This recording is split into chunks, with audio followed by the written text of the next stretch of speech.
Hey, um,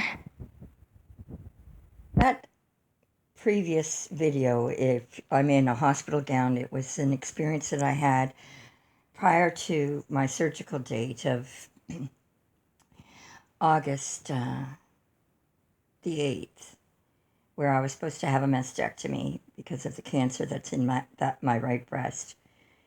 I came to know that that cancer doesn't qualify me for surgical site, and my surgeon was trying to fit me in his one day that he's entitled to. Now, I want to call your attention to Dr. John Campbell's talk for today on YouTube about the importance of humanity and the human life. And he started off talking about Canada's MAID program.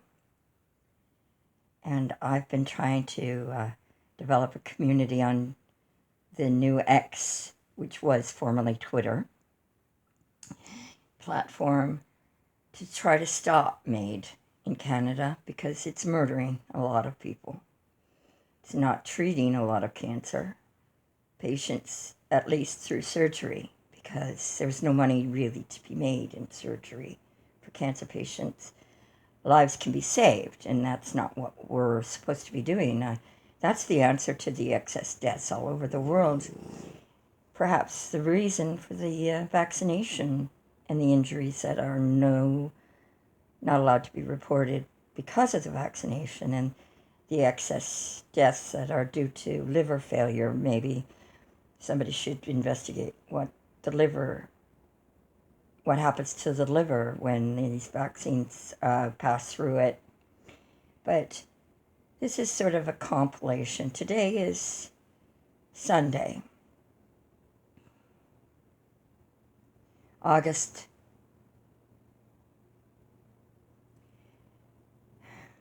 the 12th. I'm sorry. I am not well. I went through sepsis. I released a podcast that I did from a closet in the hospital. It was a horror. The emergency departments in many hospitals around Canada are a culling station, really. It determines who deserves to get treatment for their problem that brought them to the emergency unit and who doesn't. And those who the doctors say, look, this person is really sick, they have to stay in the hospital and get the treatment. I personally had sepsis, and I was forced to wait 3 days in front of a nurse's station where I learned more than I ever wanted to know about why some nurses in emergency units get extra pay to turn a blind eye and mistreat their patients. That's what's happening in my local hospital. I want to get a lawyer to help me figure out how to get that to stop. Because in Canada, we're supposed to be treated like human beings, even the sick. I mean, if a person can go to jail because they oppose their child being mutilated and have their normal breasts removed, natural breasts removed, healthy breasts removed through the system that tolerates everybody. Why wasn't I allowed to have my cancerous breast removed? And I had to be considered an elective surgery.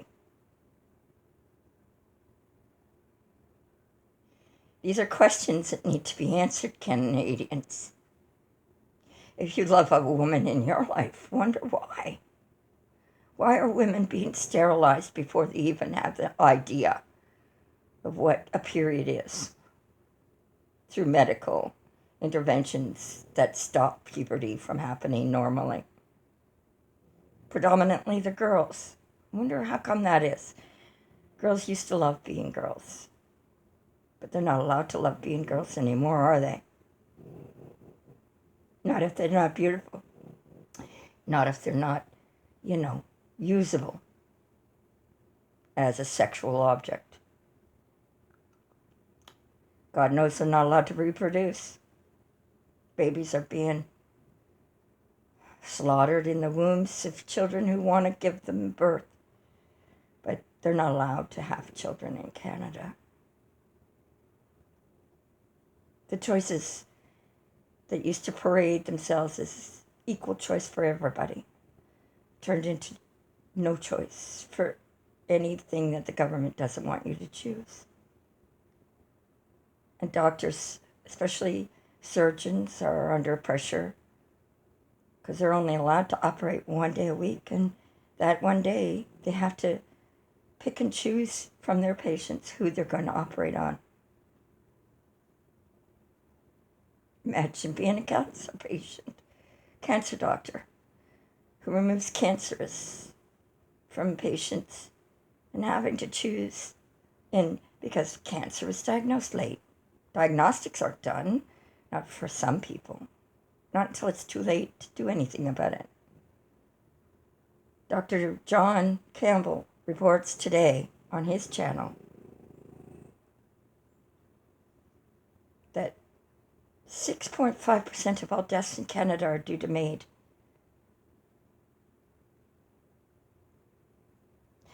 Still wondering why Justin Trudeau, the part-time accused of something wrong that he did, became prime minister. He became prime minister. He was a part-time drama teacher that had an accusation weighed against him, and he left teaching because of it. From what I understand, I could be wrong. And let's remember, he's just accused of something. Doesn't make you guilty of it. But how did he become a prime minister of Canada? And what was the first thing he did? He ratified euthanasia in Canada into law. Made it legal to murder the citizens of Canada. And now, that's what they're doing. Overtly, with MAID, behind the scenes, by determining who deserves health care. It's time to wake up. That's what it looks like. I'm a cancer patient. Waited all day to have my surgery, only to find out, no, I didn't qualify. And my surgeon desperately tried to make time for me. But he found that one of his first patients had more cancer than he thought, and he ended up spending 2 extra hours in surgery saving that person. And I was okay with that. And I'll try again on the 21st. And maybe I'll get this cancer removed from my breast that's invading.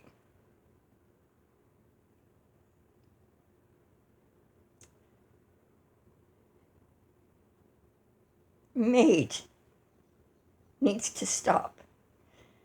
I've got a group on X. It's called X now, but it used to be Twitter.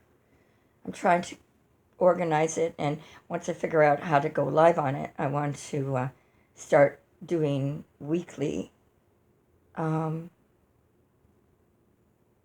groups just to discuss how we can go about reversing the trajectory that Canada is on with its euthanasia, and perhaps discuss how to legally stop the nonsense from invading the rest of the world. I mean, I know that the United Nations and the World Health Organization and the World Economic Fund and all these people that are rich and have come up with a game plan for the world, the global rule, and who deserves to live and who deserves to die, and that the maximum number of people on the planet should be somewhere around 6 billion.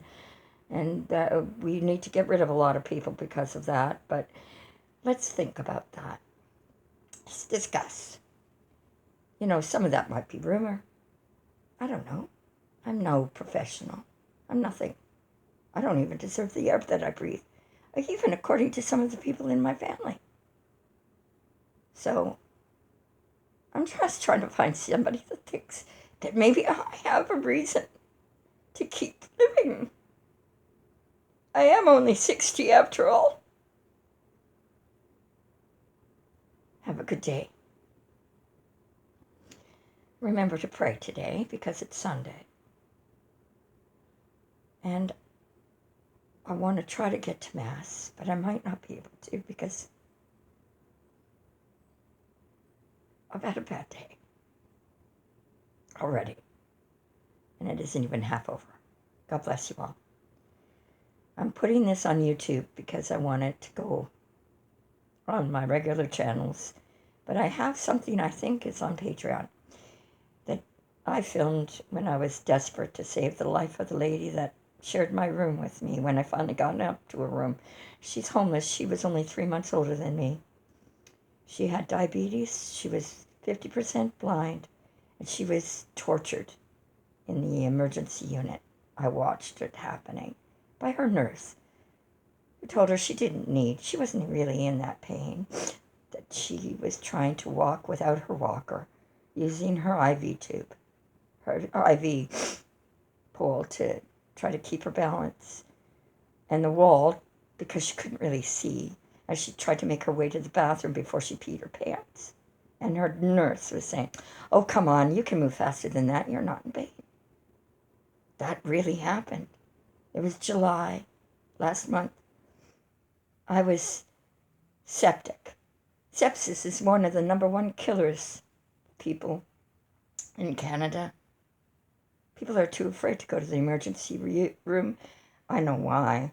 Because the emergency room is worse than many jails and torture chambers. I was tortured for 3 days under bright lights in front of a nurse's station and a bathroom that even a COVID patient used. No restrictions. COVID isn't a problem. It never was. God bless you all. Have a good day.